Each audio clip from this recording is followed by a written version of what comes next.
SMPs, I believe, handle their own aspects of promo. Which is fine. I believe that PubCom handles more of branding. And as far as SPR goes, it's more of execution. So as I learned, PR is a good relations with people outside JMA, building up our image. And I think that that is a subset of promo. So, but as far as PubCom goes, it's more of building in the name. It's more of, hi, I'm JMA, and this is what we are. And then as far as SPR goes, given what we are, we are this too, which is also like, we also explain we're a service organization, everything, and then we bring that out to the general public, and then we build relationships with them. So for me, it's definitely a difference between branding and execution as far as promotional activities go.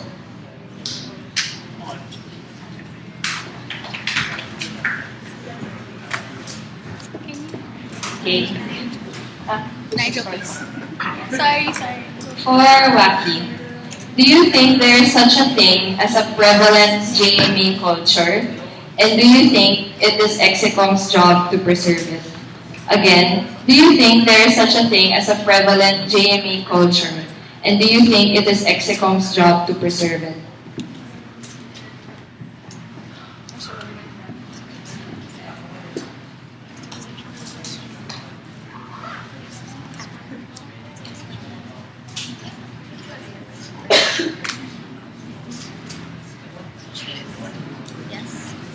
I think I'll begin my answer to this question with first a definition of how I look at these kinds of things. So when I think of JMA culture, I think it's in terms of how people act or how people portray JMA to be.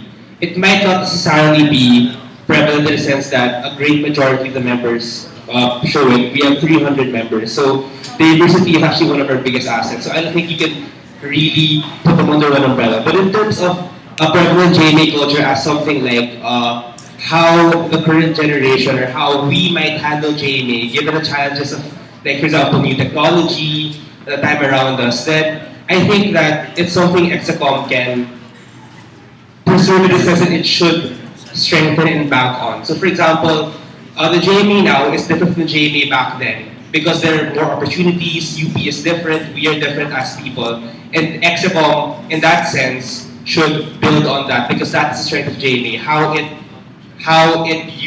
acts in regards to how everything around it is, like that kind of culture.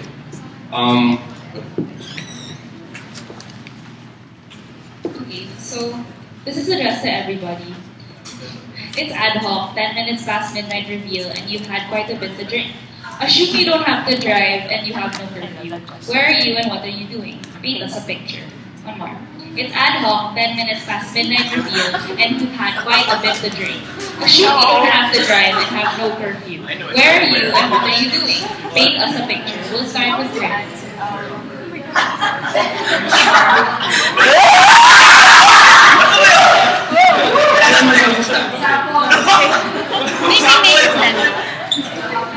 Assuming I could remember what I was doing in ad hoc, I would be at the bar going, hi, calling for you company, get you a drink.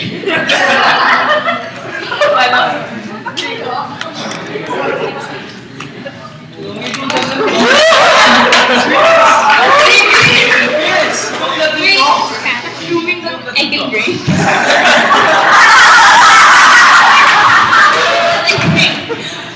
I think I'd be with friends because I don't want to be drunk alone. Do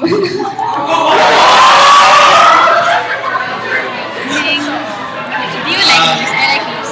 I'm going to take a page out of White Chick's book. So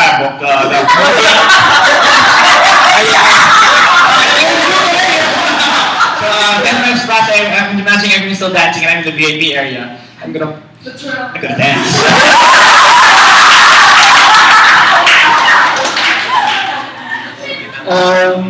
Siguro I'm going to either be doing one of three things. Either for Unbad Legacy, repelling Jessie from trying to bubble me. Check it!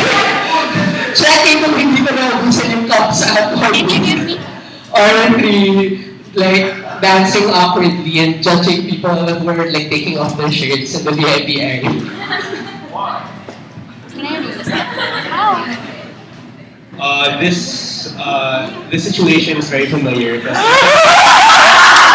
can like, look back at the previous ad hoc just to look at what I do. And judging from what, because this is the first time I got drunk at an ad hoc. So judging from what happened that ad hoc, I think I really love music. And that reveal was amazing. So I think at that time, I'd still be jumping around crazy, singing to that song with people who, like my friends, aka at that time JMA. So it was a good experience. Like I don't remember much, but I remember the songs were nice, lights were nice, and I was just hugging everybody. So yeah. Please keep quiet. Alright, so this is addressed to all the candidates. How will you integrate real marketing to the org and its members, considering we only really learn about it in MEME and MME? This is addressed to all the candidates. How will you integrate real marketing to the org and its members, considering we only learn about it in MEME and MME? You have 20 seconds. We'll start with PD.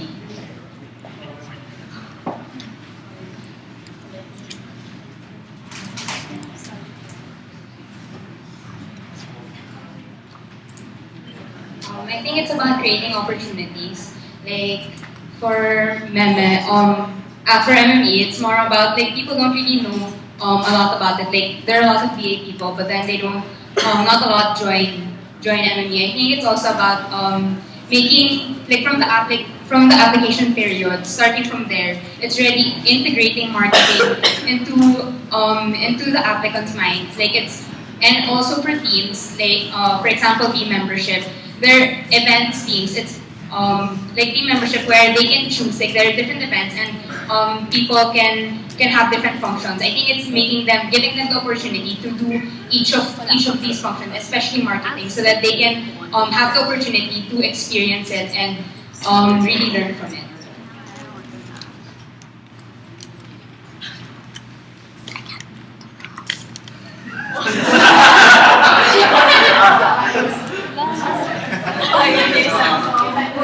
Can you upload this? Can you upload that? Aside from the marketing that the members have within their own teams, I actually think that activities such as MEME and MME are adequate in teaching our members concepts of real marketing. What I think is needed more is exposure and immersion into these events. More support is needed for these events, and I think that the JMAers there's great potential for the JMAers to learn from these events, and I think that if not join, then at least just know, but to immerse themselves into these events. It's important for me, because I think that they're great ways to teach JMAers, and I think it's still underutilized. As most of you who know me, you'll know that I really love marketing. I have classes on it, I read about it, my internship is in marketing. But as much as I'd like to think that I know a lot about marketing, I'm so surprised that a freshie who's never taken a single marketing class knows so much about it. Because I think that what the real problem in real marketing in JV is people don't know that what they're doing is real marketing. They can't link back what they're doing and their application to the theory. And that's kind of knowledge, and that appreciation for what marketing is what's really lacking rather than the presence of marketing itself.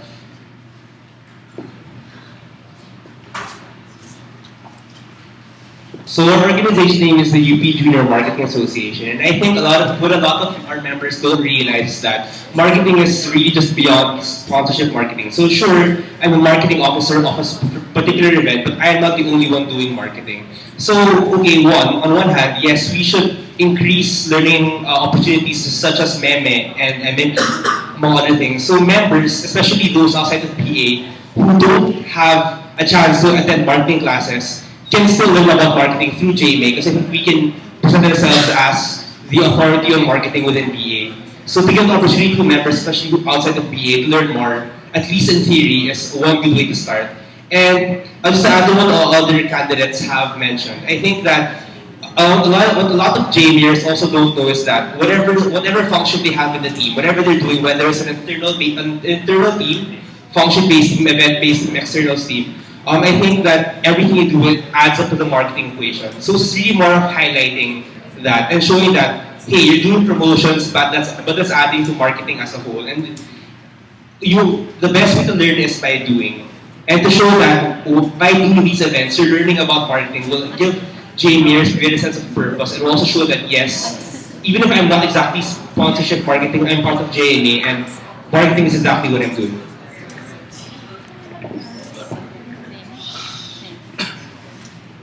To better integrate marketing to our members, I think we should promote other forms of marketing.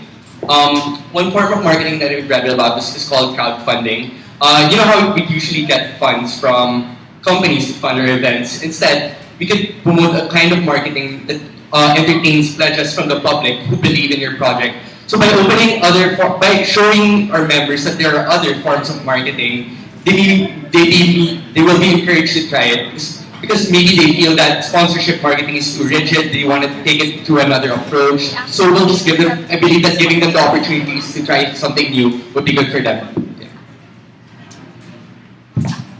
This is from the audience addressed to the candidates for externals vice president. Alright. To the externals vice president.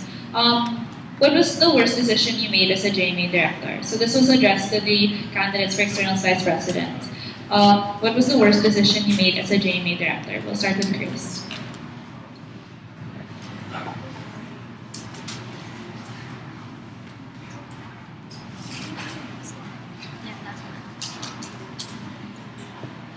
I think my worst decision was made during my time as an MME officer.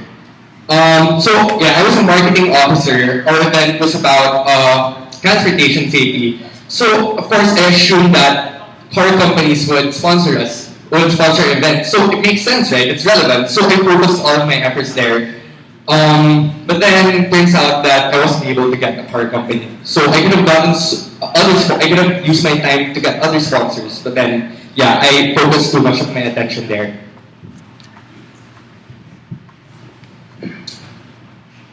I think the biggest mistake I made as a director was this semester during week.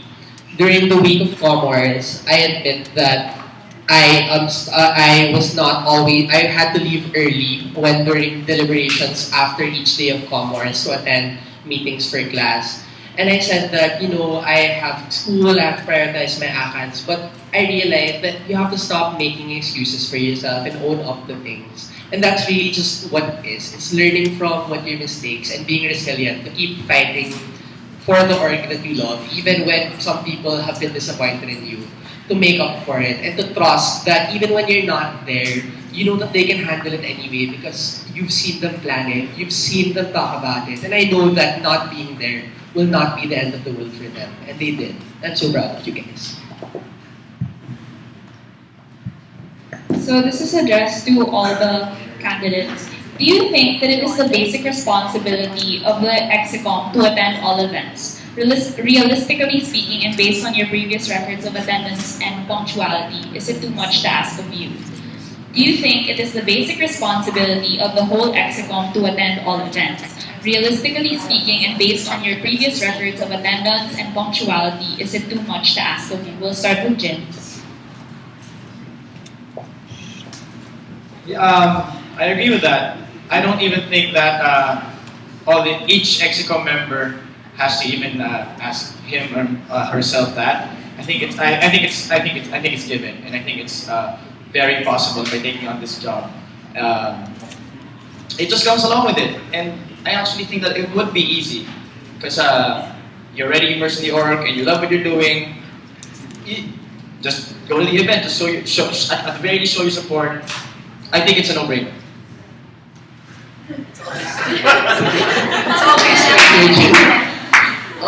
Definitely, the executive committee should always be there. Not just because they're required to, but because they want to. I mean, the basic assumption is that when you're running for the executive committee is that you love this organization. And that means you're going to each event because you want to support them. You want to watch people succeed.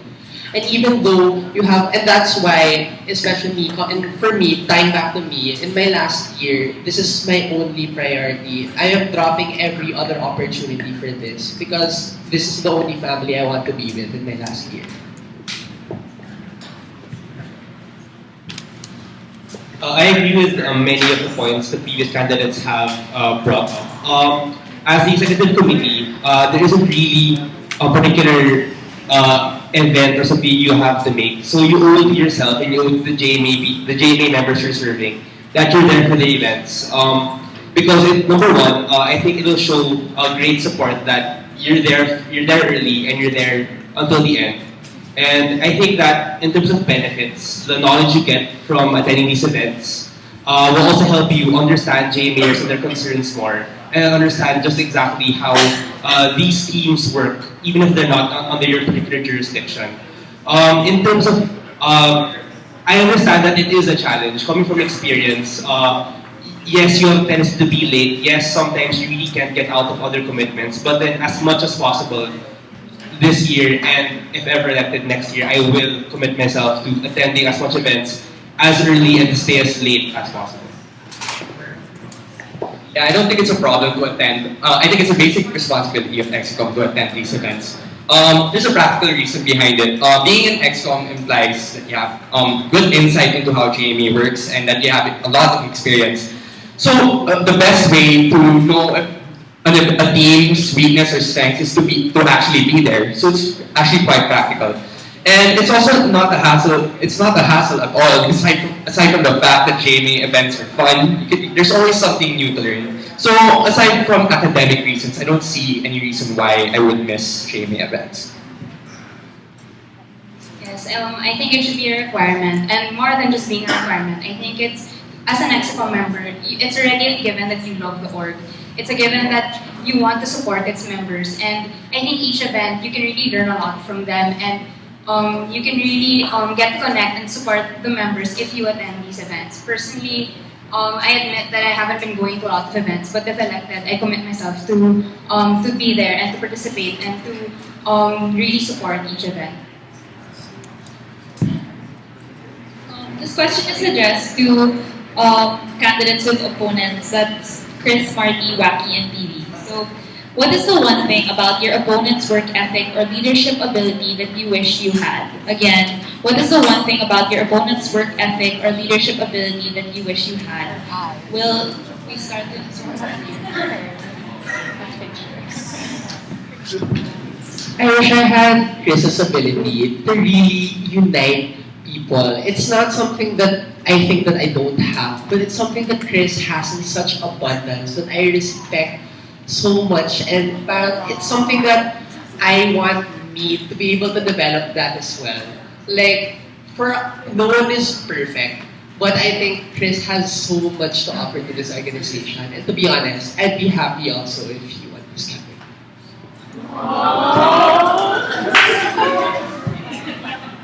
Just to clarify, we can mention our face. Yeah, you can now. Okay, I really wouldn't.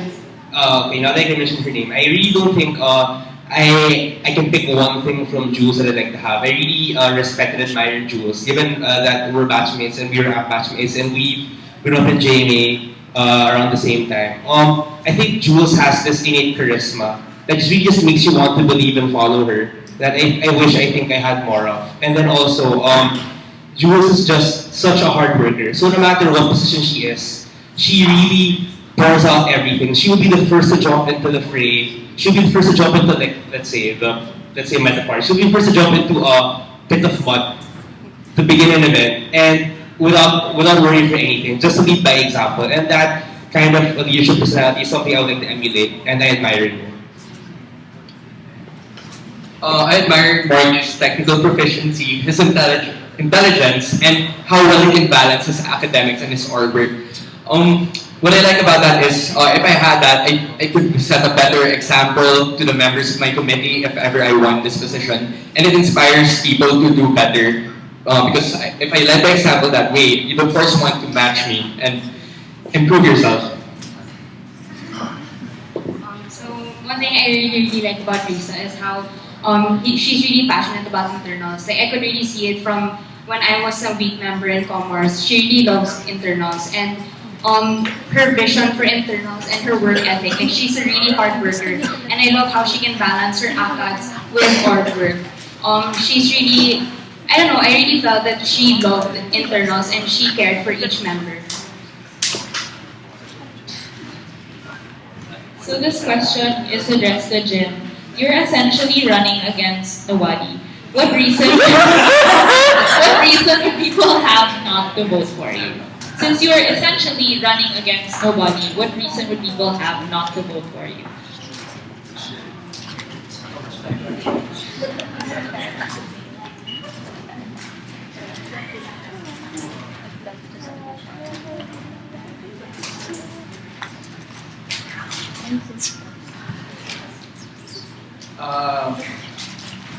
It's not hard to see what's in my head. I tend to be very vocal about my opinions, sometimes towards some people. Sometimes it is uncontrollable, and it does happen. And if ever you won't vote for me, it's this too loud and straightforward thing that has to be sometimes suppressed, lest you're okay with me hurting some people. So it's all more control, I guess. So this question is addressed to Chris, the candidate for ex-VP Chris Luz. Given that you're the only non-BA candidate currently present, do you have an edge over the do you think you have an edge over the BA candidates currently here? Given that you're the only non-BA candidate currently present, do you think you have an edge over the BA candidates currently here?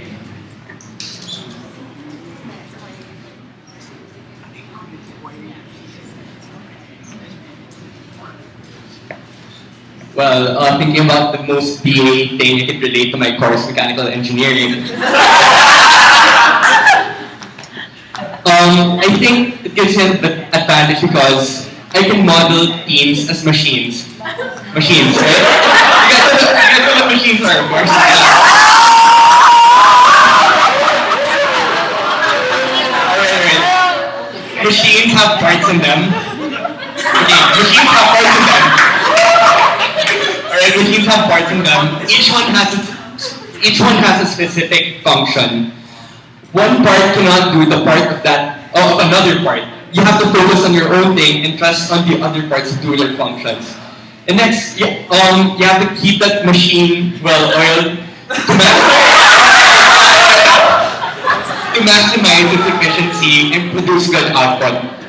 So, yeah, I guess that's outsider's perspective of how of how I look at teams like really good for JMA because it puts the focus on the individual. It puts the focus on the function of each member of each team. Yeah. This is addressed to everyone. There have been issues this year about one committee not having candidates when the deadline came for filing of candidacy. How will you make sure this doesn't happen next year? There have been issues about one committee not having candidates when the deadline of filing came. When the deadline came for filing of candidacy. How will you make sure this doesn't happen next year? We'll start with Waki. I think look at the end of it first. It really is up to the person eventually whether they're going to file for candidacy or not. And I think it's really just more personal respect to these people because filing for candidacy is a big thing to do. And if you are unsure of yourself by then I don't think it really is. We should offer you that kind of respect. But then I do recognize that yes, there has to be some sort of succession planning in an organization, especially one such as ours. And I think to at least prevent to prevent a blank slate, or if ever just leave it up to the people. I think we should make the most out of the opportunities we have to train people, especially members who are approaching their penultimate years, in order that when it is time to file for candidacy, people will have enough training and enough at least confidence to consider applying for executive committee position? I think committees don't have candidates sometimes because they put it, the position scares potential candidates that they put it off for so long.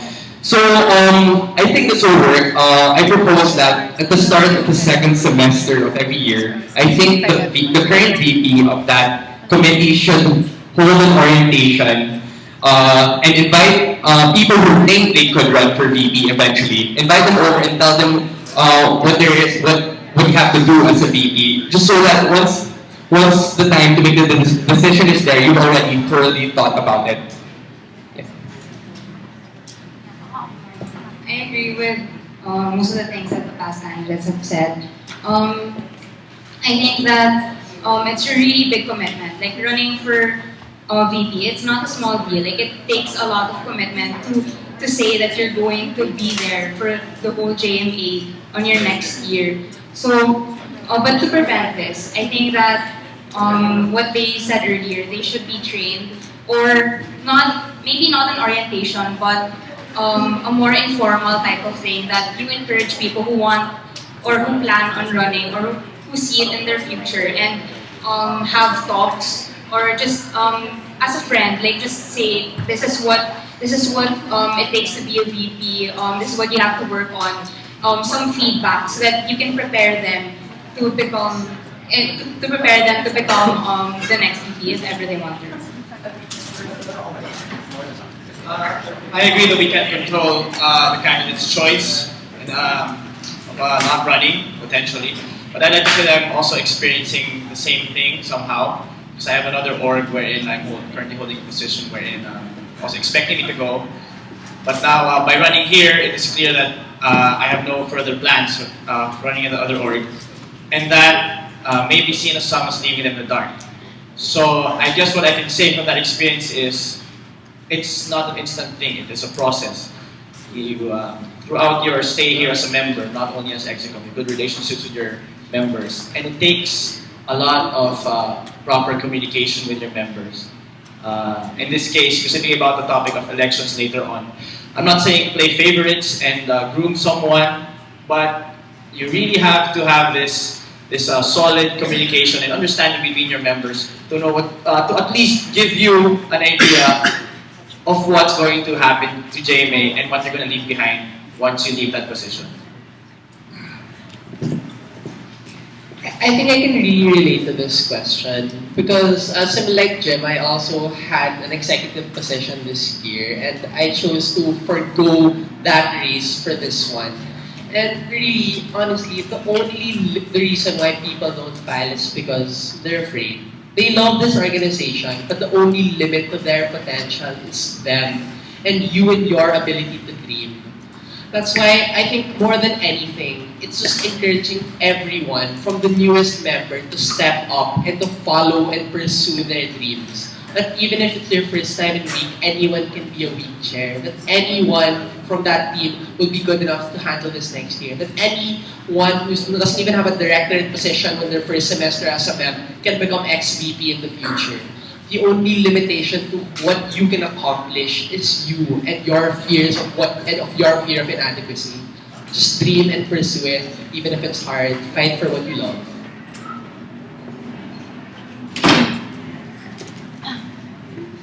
This is addressed to everyone. Since we're running out of time, just in a phrase and don't explain why. Should you not win the position you're vying for, what will your plan be in UBJMA? So in a word or phrase, should you not win the position you're vying for, what will your plan be in UBJMA? We'll start with Chris. If I don't win, I'll probably go for combo next semester. And then I probably go week 2. I probably try to go for in chair and then week chair. MME has a special place in my heart, and I will always support MME. And maybe for the second sem, I love my committee so much. I don't know yet, but whatever the teams are, or even if it means I actually stop, I'm going to do. I was everything I can to support the members there. So. Yeah. after having four non-base positions, I think it's time to go back to X and go back to base. Whether that's as a chair, because I think I can bring something to committee, or whether that's as an officer serving under a head, because now it's your time to shine and I've had my time. Then maybe just the bottom line is I want to serve Jamie and I want to serve X. I still have a lot of unfulfilled dreams. I do want to be part of the A team. MME is such an interesting thing for me also. And who knows, second semester, why not go back to week?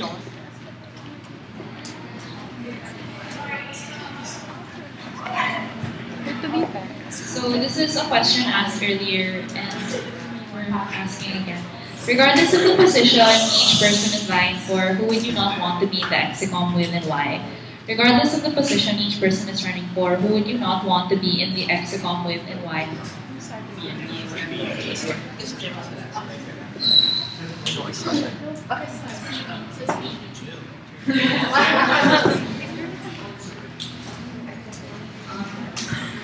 To be honest, this is a really hard question. I think, I don't know, I pride myself with being able to work with different people.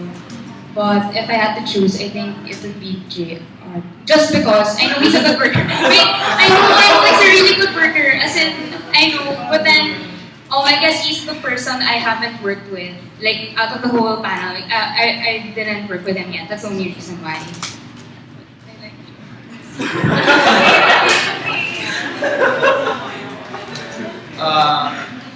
I had to choose, I'd pick Risa. This is because I was in a team with, I was in MME with her, and she was also chair during, not like me, but for me personally, there is a lack of connection between me and her.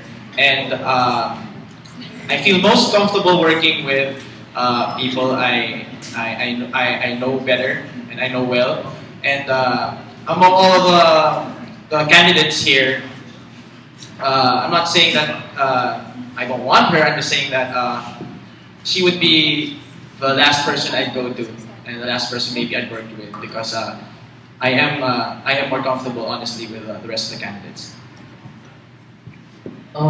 As I agree with Phoebe, I think that honestly I can work with anyone, but if I had to choose, I think to be JR also. Because it's not that I doubt his ability to work or doubt whatever.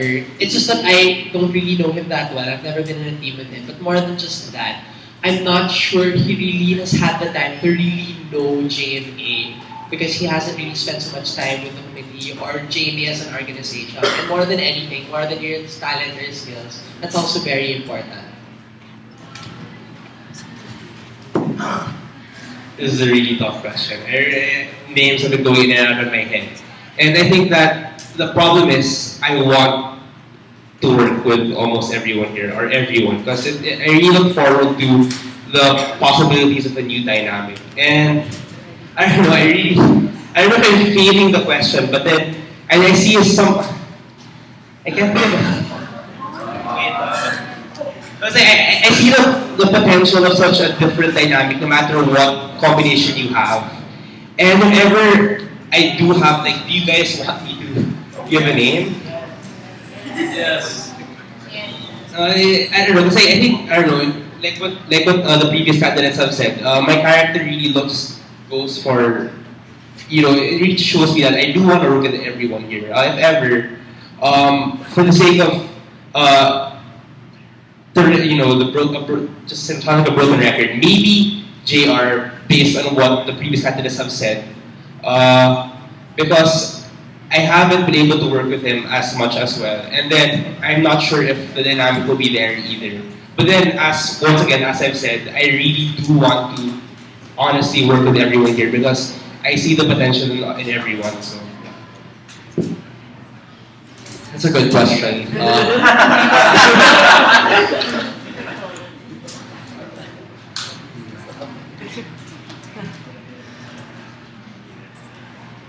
As much as I'd like to get to know everybody first, to get to know them, to know how they work before judging or anything, maybe I don't think I would be able to keep up with Audrey's intensity. Yeah, it kind of scares me sometimes. Although I admire it at the same time. I admire it. But I just don't think I can keep up sometimes. Yeah. So these are the last two questions since it's 6:30, but we started late, so last two questions, right? Addressed to all the candidates. Member satisfaction and happiness is at its lowest this year. What did JMA do wrong and how do you plan to work on this? Again, member satisfaction and happiness is at its lowest this year. What did JMA do wrong and how do you plan to work on this? We'll start with Jim. I honestly believe that there was a little too much focus on just work. Uh, it's a good thing to teach the members how to work, but then sometimes you lose focus on what we really are, and we are a college org. And though we want to learn, we should also learn that we're here for each other, we're here to have fun. So I think that we are good workers. We have already learned that, and we need to bring back a little bit more fun into the organization. And I really hope I can. I really hope I can help with that. So. Actually, I don't think the reason is work. Sorry, but I don't think the reason is work because Jamie's always been big. It's always done really hard events. Last year, the events were huge. Halos lahat ng events deficit, but people were still happy. And it wasn't because they were burnt out. They were happy because they were proud of what they were doing and what they were doing for this organization. I feel like sometimes we're given a position and you want to do it, you finish, get it over with and be done with. Rather than being proud of how you grew as a person, being proud of what you were able to accomplish despite everything, and just making people realize the worth that is inside of them. That's the most important thing. Like, you can have all the lunches in the world, every week lunches, but people won't be happy unless they can be happy with themselves.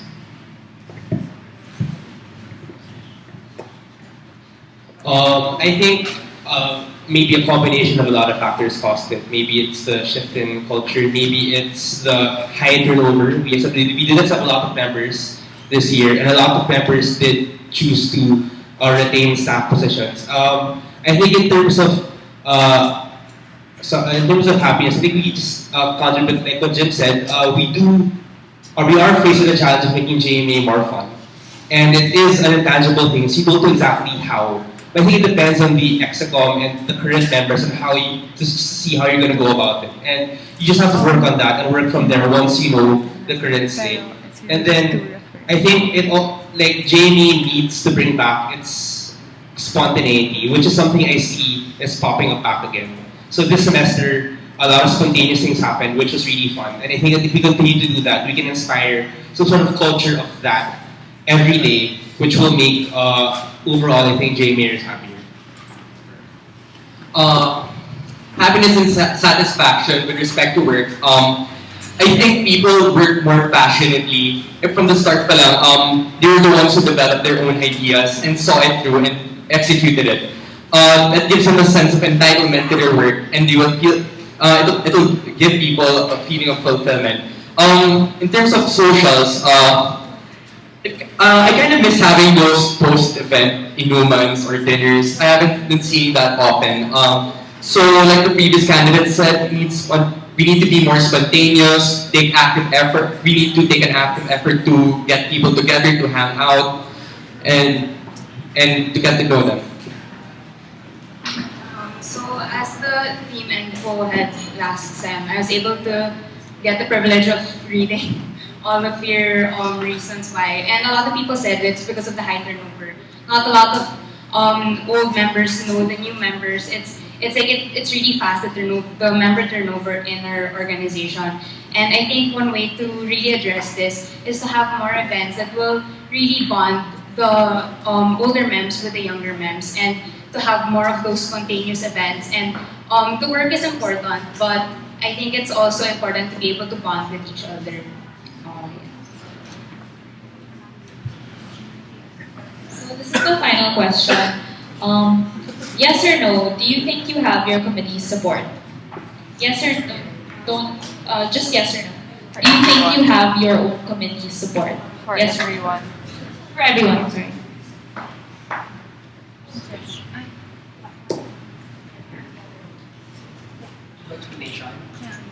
Yes. Yes. Hell yes. Yes.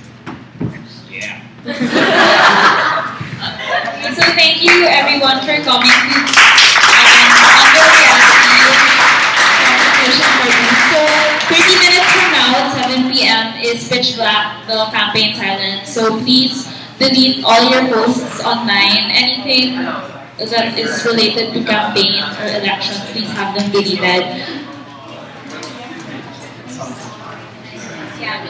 We will be uploading, the only thing left election related online will be the GPOAs, the speeches, and the Q&A.